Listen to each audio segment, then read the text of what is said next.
Hare Krishna. Hi friends, ఈరోజు కొబ్బరి లౌజ్ చూపిస్తున్నాను.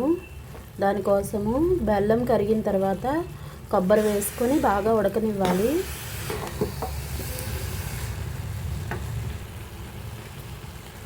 కొంచెం దగ్గరగా ముద్ద అయిన తర్వాత అప్పుడు ఉండలు కానీ చెక్క కానీ పోసుకోవచ్చు. మనకి ఏది కావాలంటే చేసుకోవచ్చు ఫ్రెండ్స్. ఇప్పుడైతే లౌజ్ రెడీ అవుతుంది.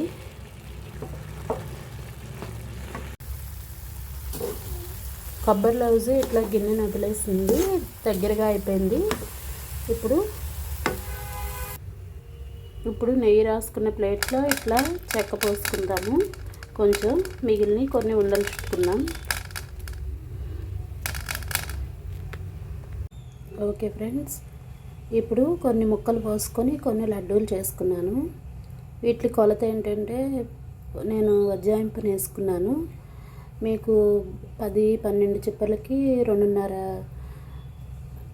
అంటే 2 ముక్కలు, పావు కిలో ముక్కలు బెల్లం ముక్కలు, ఒక అరముక్క వేసుకుంటే సరిపోతుంది. అంటే లెక్క కోసం కావాలంటే చెప్తున్నాను. ఓకేనా? నచ్చితే ట్రై చేయండి. హరే కృష్ణ.